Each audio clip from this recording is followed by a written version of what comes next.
민주당이 노란봉투법 강행 처리 의사를 꺾지 않으면서 우려가 커지고 있습니다.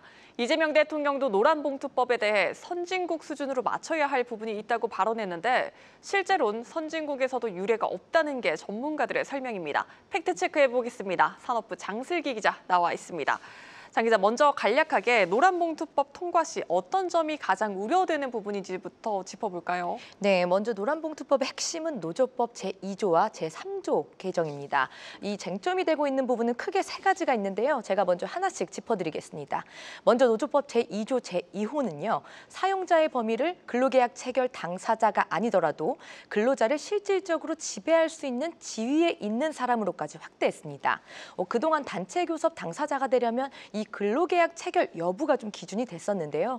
하지만 이 법안이 통과가 되면 근로계약 당사자가 아닌 그 하청 노조까지도 원청의 단체 교섭을 요구할 수 있게 되는 겁니다. 그 다음 노조법 제2조의 제5호에서는요. 노동쟁의의 대상을 기존 임금이나 근로시간, 해고 등에서 사업 경영상의 결정까지 확대했습니다.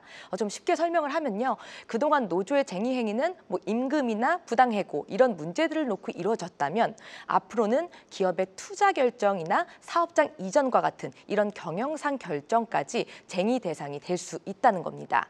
마지막 제3조는요. 노조의 단체 교섭이나 쟁의 행위, 그 밖에 노조 활동으로 기업이 손해를 입은 경우 노조나 근로자에 대해 배상을 청구할 수 없는 내용이 담겼습니다. 이 노조법 제2조 개정에 따라 사실상 이 합법화된 파업이 좀 가능해지고 있는데요. 하지만 그에 반대로 기업 입장에선 이에 대한 손해가 나더라도 손해배상을 청구할 수 없게 되는 겁니다. 사실상 이들 조항 모두 기업 입장에선 경영에 부담이 될 수밖에 없는 겁니다. 네, 기업 입장에서는 규제가 감당하기 어려울 만큼 상당히 늘어나는 건데요. 실제로 선진국들이 이렇게 하고 있는 겁니까? 제가 먼저 결론부터 말씀드리면 해외 주요국에는 이런 내용의 입법 사례가 없었습니다. 네, 특히 이 하청 노조의 원청 교섭을 허용하는 사용자 범위의 확대 부분을 좀 먼저 짚어보면요. 일본이나 미국, 그리고 독일이나 프랑스와 같은 선진국들은 법상에서 사용자의 범위를 규정하지 않고 있습니다. 이 단체 교섭 거부와 같은 분쟁이 발생했을 때에도 고용계약상 근로자로 그 대상을 한정합니다. 노조법 제2조 제5호의 경우에도요. 일본과 미국은 이 노동쟁의 개념의 일부 권리 분쟁, 예를 들어 징계나 해고자 복직 등으로 이제 일부 인정은 하고 있으나 사용자의 방어권을 보장합니다. 이 방어권에는 사업장 점거를 금지한다던가 아니면 불법 행위에 대한 손해배상 청구를 인용하는 방안들이 포함되어 있습니다. 마지막 이 제3조의 경우에도요. 선진국들은 불법 행위에 대해 엄격하게 규정을 하고 있습니다. 일본과 미국 그리고 프랑스 독일 모두 노조에 정당하지 않은 파업이 이뤄졌을 경우엔 손해배상이 모두 가능합니다. 현재 이 정부와 여당 모두 이번 노조법 개정에 대해서 글로벌 스탠다드에 좀 맞춘 성장을 위한 법이다 이렇게 강조를 하고 있는데요.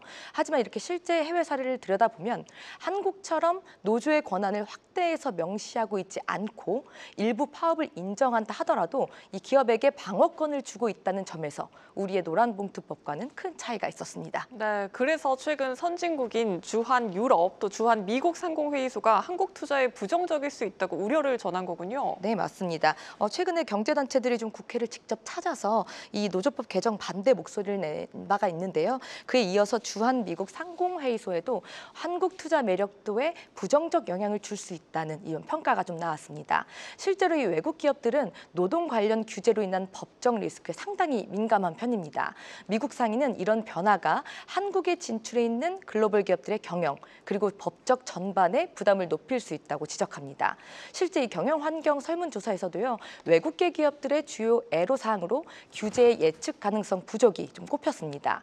이번 개정안은 이 외국 투자 기업들의 불확실성을 좀 더욱 키울 수 있고 결과적으로 한국의 글로벌 경쟁력에도 부정적인 영향을 줄 수 있다고 상위 측은 좀 설명을 하고 있습니다. 유럽 상위도 이 노란봉투법에 대해서 의견을 냈는데요. 기업의 경영 활동을 위축시킬 수 있다고 우려하고 있습니다. 특히 이 교섭과 관련해 기업이 형사처벌 위험에 직면할 경우에 결국 결국 한국 시장 철수를 선택할 수 있다고 밝혔습니다. 우리 대한상의도요, 노란봉투법에 대한 국민 인식 조사를 좀 해봤는데 응답자의 80%가 개정안이 통과되면 파업 횟수와 기간이 늘어날 것으로 내다봤습니다.